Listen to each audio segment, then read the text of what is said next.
friends, Tracy here from the Sewing Channel. You've got your inspiration, you have your fabric, you have your pattern, you know the pieces that you need to cut. You've done all the prep work, the starching, the pressing, and all that. You're on top of your quilt game. You've even figured out your darks and your lights. How are we going to control all of this chaos? I will post a link for a playlist for this quilt down in the comment section. Enough talking already. Let's get busy. In the last video, I had told you that I wanted to place my tiny 4 patches all over the place, just in random order. I read the comments. The viewer said to match the lights and the darks diagonally in consecutive order. I first looked at it randomly and did the black and white shot and thought, oh, that looks pretty crazy. Then I matched them up, darks and lights, diagonally, like the viewer had said in the comment. Now look at it from color to black and white. Oh my word, huge difference. That is such an awesome tip. If you need more information on how I made these cute little 4 patches, you need to watch those other 2 videos. After I listened to one of my viewers, I was getting really excited because things were totally coming together.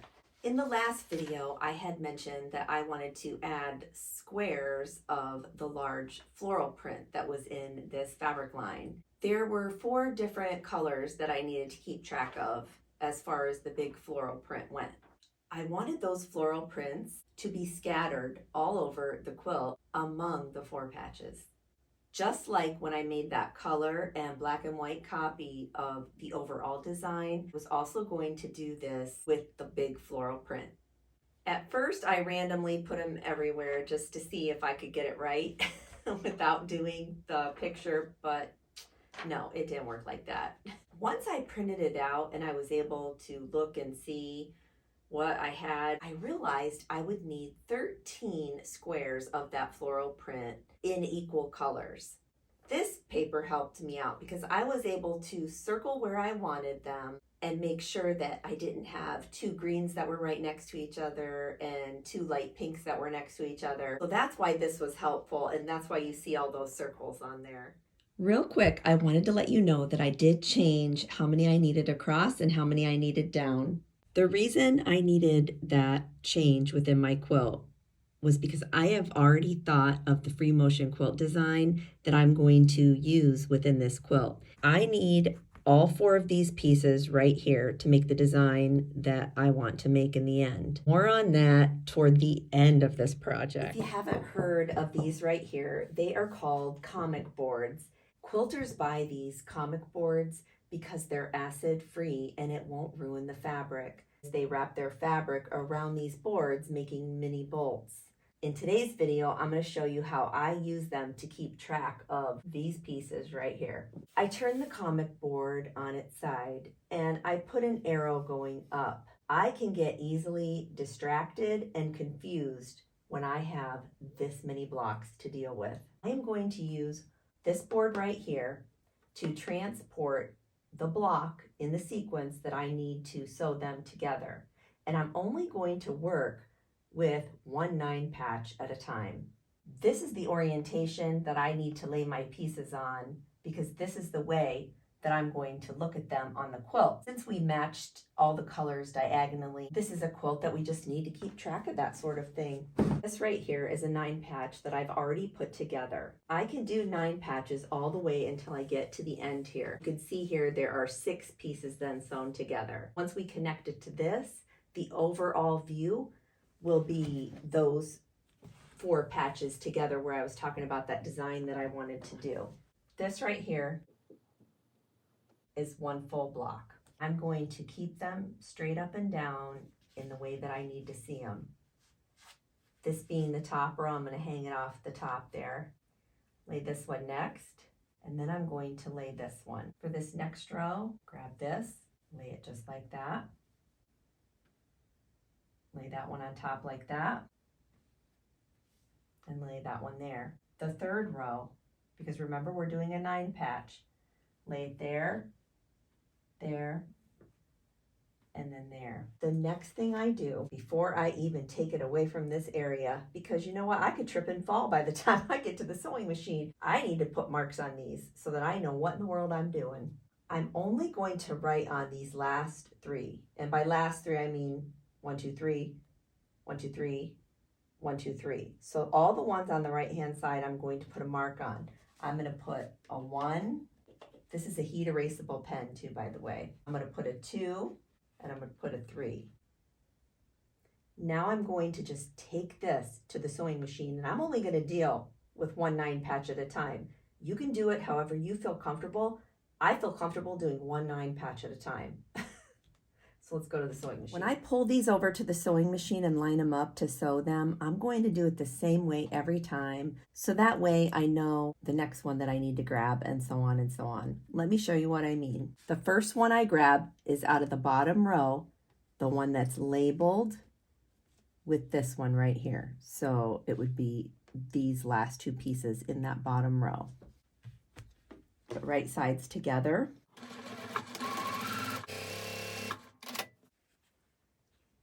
When I do the rows, I'm going to actually, this is going to be counterintuitive to what you've ever been taught. I am going to push over to the light side, not the dark side. Once I finger press that out like that, I see, okay, the 3's in the top right-hand corner, and so I'm good with that. So I know when I pull this one down next, it's going to go right next to there. Whichever way this ends up getting turned after I pull it out of my sewing machine, I'm always going to be able to see that number 3. And I know that I sewed them all 3 together properly, so we're good to go. Press to the white side. The only time that I'm going to nest seams is when I'm connecting my 9 patch together. This one still has the number 3 on it. So I'm just going to set it aside. I'm going to grab that one with the number 2 on it, those last 2 pieces. And right away I'm going to flip them right sides together and lift it up to me where I know that I need to sew that seam. So that 2 is in the top right-hand corner, so we know that that is 3rd in the row. Now we're going to take this next one, flip it over, and sew that on. My Juki sews like a dream. If you want one of your own, be sure to check out my affiliate link with Juki Junkies. Oh my word, you will not regret it. Now we're going to just set that one over there with the other row that's been marked. Now we're going to take these 2 pieces, put them together, grab the side that we know we're going to sew, flip it toward us like so. You all don't know how many times I have messed up my blocks when I have not done this.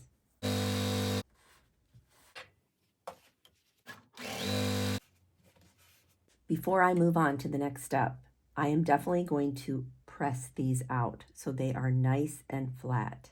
Being that this is heat erasable though right here, I'm going to concentrate on seams only so that I still maintain that 1, 2, 3, because I can even get messed up after I've pressed. The best scenario, of course, is to have all of this next to you after you've sewn. You can do this all while you're sitting there, and it's a lot smoother. But for sake of this video, we're just going to do it this way. You can see there that number 1 is right there, but we've already finger pressed. Kind of spread out with your fingers if you think you might not have gotten it all.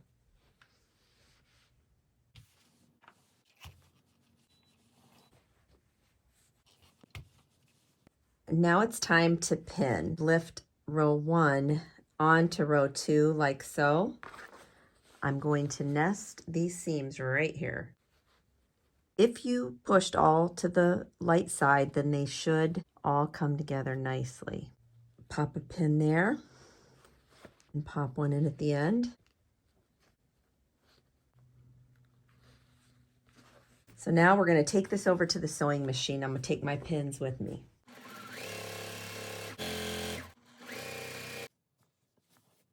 Now I'm going to add row 2 to row 3. I'm going to nest the seams just like I did for row 1 and 2. We're going to take this over to the pressing station. I do keep this spritzer bottle nearby. I do spritz the back seams just a tiny bit. It just helps it lay that much flatter in the end. The only thing I'm going to be really sure not to press over is that number 1 still, because that's still going to help me, believe it or not. So I'm going to turn this over, and I'm just going to lightly spray just those 2 seams, the ones I just sewed. What you're going to do is simply pull out a little bit, not a whole lot, just enough so that you don't get anything puckered underneath. Start at one end, open these seams. I know, I went to the light side, now I'm opening them, I'm all over the map, right? Opening these now will help with bulk that I just made when I pressed over to that light side. If I didn't have that number on there, there's no way I could remember all these blocks and which way that they would go. Each of my blocks is going to end up being 12.5 inches square. I have this nice big 12.5 inch ruler to cut my block down. Simply lay it on top and really try to find the center with some lines that you have here.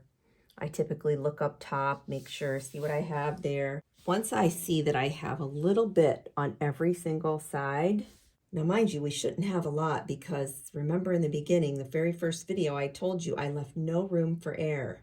I can see there that I have a little space, so I'm going to push this a little bit more this way. Just trying to even everything up so it's all balanced. Once you feel like you have it, it's time to make the cut. I do lift this, get all that out of there. When we turn this block now, like so, we know that this is straight, so we're going to use this side because we just cut it. Make sure everything is covered. Once it looks good to you, go ahead and cut. This block is crisp and flat and ready to go back up on my design wall. I've maintained that number 1. It's right there. It's all set for me. I know that this is the orientation that this block goes. There's no doubt in my mind. If I didn't do that, I would doubt myself through the entire process. Is that block right? Is that block right? And then I'd have to stop and think and look at a picture or, you know, much easier. It safeguards me so that I don't have to do a lot of thinking. I have a few more 9 patches that I need to finish up on this quilt. I have one more major tip for you before we even go on to the next step. Once you get your 9 patches figured out, and remember we have the 6 patches on the end, you're going to take your marking utensil that will disappear. I mark these 9 patches as I get done with them, just an FYI, because like I said, if we don't mark them as soon as we know what they are, things could get crazy real quick. For this block right here, I'm going to put a 1, and you can see I did that right there.